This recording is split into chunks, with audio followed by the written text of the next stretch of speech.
Oke, assalamualaikum warahmatullahi wabarakatuh.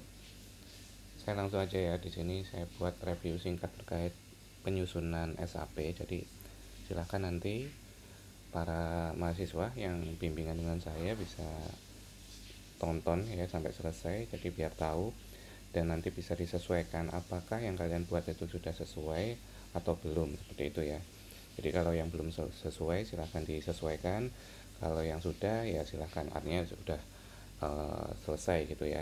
Jadi silahkan kalau mau nanti dilanjut untuk siap untuk dipresentasikan atau di role play kan, silahkan seperti itu ya.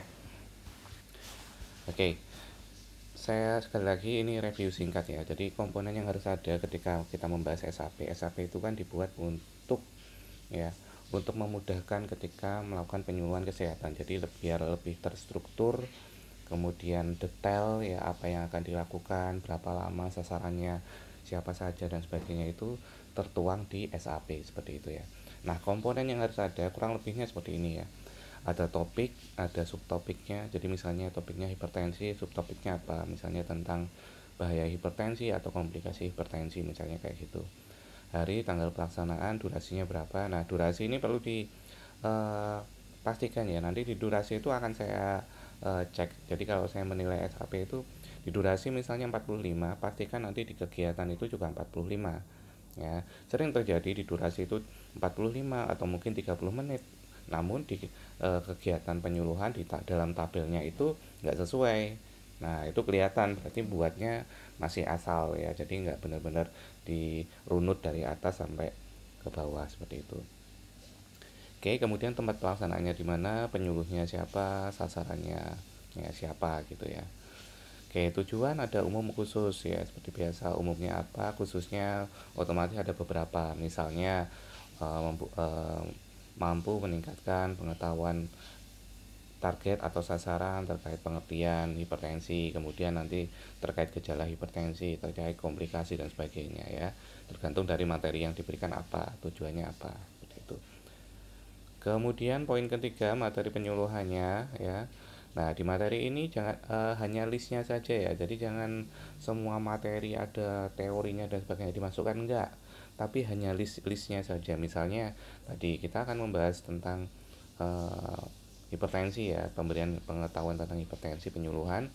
Maka isinya apa? Mulai dari pengertian hipertensi, kemudian nomor dua adalah tentang gejala hipertensi, mungkin ketiga penyebab, dan seterusnya. Nah, jadi poin-poin yang akan dijelaskan itu apa? Itu dituliskan di materi penyuluhan. Sekali lagi bukan materi secara utuh ya. Ya, itu salah. Jadi kalau ada yang buat pengertian tuh pengertian hipertensi adalah bla bla bla dan sebagainya, enggak. Ya, itu nanti letaknya di lampiran.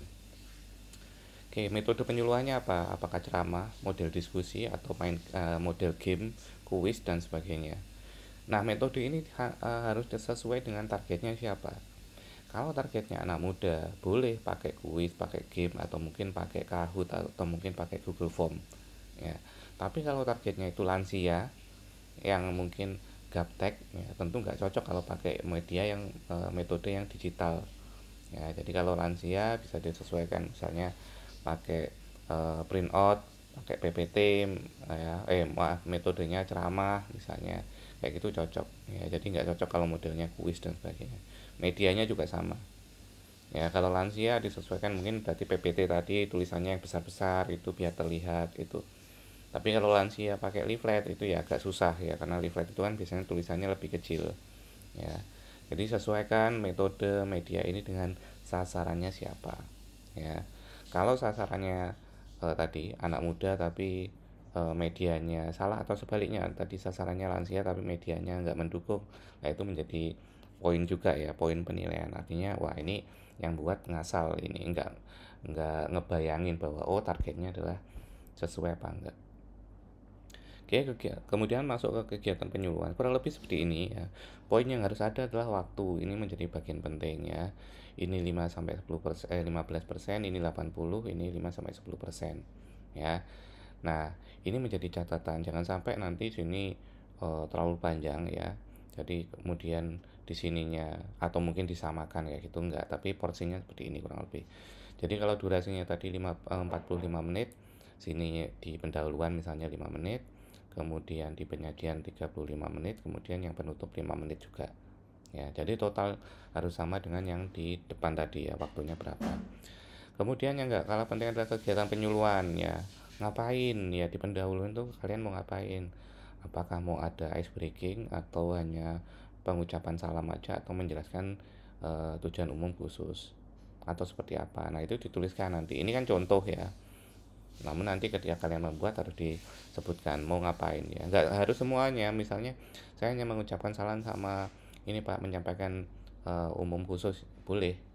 Pak, saya cuma salam kemudian ada ice breaking boleh. Atau saya salam kemudian saya memberikan pretest Pak boleh. Ya, jadi sesuaikan dengan yang kalian kerjakan nanti. Kemudian isi. Nah, ini kan dicontoh. Contohnya adalah menyampaikan materi, menjelaskan contoh dan sebagainya, Mak. Tapi di kalian nanti munculnya bukan kayak gini, tapi isi dari materinya apa? Tadi misalnya menjelaskan tentang pengertian hipertensi, menjelaskan tentang gejala, komplikasi dan sebagainya. Nah, itu yang disebutkan di isi ini. Ya, kalau memang ada demonstrasinya, sebutkan demonstrasi apa yang dilakukan.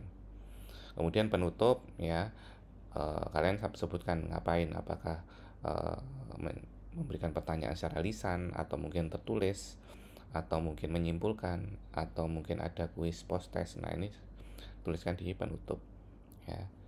Kemudian kolom berikutnya adalah kegiatan sasarannya mau ngapain, menjelaskan, mendengar dan sebagainya atau menjawab dan sebagainya ini. Nah, kurang lebih seperti ini. Boleh nggak Pak modelnya beda nggak kayak gini? Ya boleh, yang penting tadi ya poin-poinnya ini ada ya, ada waktu, ada kegiatannya dijelaskan ya. Kalau sasaran ini kalau bagi saya fleksibel ya, boleh ada boleh enggak ya. Yang penting waktu dan kegiatan ini sesuai, tadi detailnya sama ya. Jadi ya di pendahuluan apa, penyajian apa itu sudah dijelaskan secara detail di tabel kegiatan penyuluhan seperti itu ya. Sekali lagi kalian mau nambah Pak, di kolom saya ada tambahan lagi misalnya tentang apa kayak tambahan medianya dan sebagainya yang digunakan, boleh silakan ya. Jadi minimal tadi yang saya jelaskan. Oke, kemudian masuk ke evaluasi. Nah, evaluasi itu sesuaikan juga. Kalian itu evaluasi itu kan bisa tertulis bisa lisan. Kalau lisan misalnya cuma 2 atau 3 pertanyaan, kalian bisa langsung menuliskan di bagian evaluasi ini ya. Namun kalau pertanyaan yang kalian berikan itu tertulis kemudian banyak, misalnya 10 atau 15 Pak ya, boleh kalian buat nanti di lampiran ya untuk pertanyaannya. Jadi seperti itu. Jadi kalau sedikit kalian bisa langsung tulis di sini, tapi kalau banyak kalian tuliskan aja di lampiran seperti itu. Oke, lampiran kemudian masuk di bagian lampiran itu ada materi tentunya. Nah, tadi di sini materi ini yang kalian tadi jelaskan secara detail. Yang kalian bahas apa? Hipertensi tadi. Hipertensi menurut siapa, pengertiannya, kemudian gejala, ya teorinya seperti apa dan sebagainya. Ingat, setiap kali kalian itu memasukkan teori, pastikan di situ ada sumber referensinya ya. Referensinya menurut siapa ya? Noto Atmojo, menurut Wawan dan Dewi, menurut Bambang, menurut siapa, Nur Salam dan sebagainya. Itu harus dituliskan ya. Jadi kalau mendapati memasukkan materi tapi sitasinya atau referensinya belum masuk, nah itu menjadi poin pengurangannya. Jadi belum sesuai ya. Jadi pastikan citasinya ada. Kemudian yang nggak kalah pentingnya adalah tahun ya, tahun materi atau citasi yang digunakan. Ingat kalian itu sudah 2025 ya. Jadi gunakan minimal ya 10 tahun terakhir, yaitu 2015. Jangan gunakan materi teori-teori yang di bawah itu ya. Karena banyak sekarang udah update. Jadi kalau misalnya Nur Salam dulu buat 2010, nah sekarang sudah ada cetakan yang 2016, 2018 dan seterusnya, pakai versi yang terbaru ya, seperti itu ya. Jadi cek lagi. Jadi kalau masih menggunakan materi dengan referensi di bawah 2015, ganti yang lain. Banyak sekarang teori-teori yang lebih baru. Bahkan kalau kalian mengerjakan skripsi itu biasanya sudah dibatasi ya, bahkan ada yang di beberapa kampus, kalau di kita masih 10 ya, ada kampus itu yang membatasi jadi hanya 5 tahun terakhir ya, lebih pendek lagi ya, seperti itu. Oke, materi selesai, kemudian media. Ya, medianya apa yang digunakan? PPT, leaflet, dan lainnya itu dijadikan lampiran di situ. Kemudian soal atau kuis tadi, kalau buatnya banyak, 10, 15, silahkan dilampirkan di bagian sini. Ya, seperti itu. Oke, jadi kurang lebih poin-poinnya itu yang harus ada ya ketika kalian membuat SAP. Ya, jadi silakan kalian cek yang kalian kerjakan sudah sesuai apa belum. Ya, kalau belum silakan dibuat sesuai dengan ini. Kalau yang sudah atau mungkin perlu diperbaiki ya tinggal disesuaikan hal-hal mana yang mungkin perlu ditambah pada SAP yang kalian buat. Seperti itu ya. Oke, saya rasa itu. Dan kalau sudah nanti kalian perbaiki, kalian nggak perlu uh, konsultasi ya. Kalian bisa melanjutkan ke tahap berikutnya ya. Kemarin saya dapat info kan kalian bisa melakukan untuk role play ya, role play. Nah, nanti silakan di schedulekan aja untuk role playnya dan mungkin diinformasikan ke dosen ya. Mungkin ke Bu Ayu ya. Bu Ayu disampaikan nanti siapa yang akan menjadi uh, dosen penilainya ya, apakah mungkin Bu Ayu sendiri atau mungkin tim yang lain ya, ataupun mungkin saya seperti itu ya. Jadi silakan diinfo. Oke, seperti itu ya, silakan nanti disesuaikan. Saya kira cukup untuk review singkat terkait penyusunan SAP. Dan jika ada yang ditanyakan terkait video ini, nanti komen aja ya di grup ya, komen di grup. Nanti sampaikan aja apa yang masih belum sesuai atau mungkin ada yang ditanyakan seperti itu. Oke, terima kasih. Saya akhiri. Wassalamualaikum warahmatullahi wabarakatuh.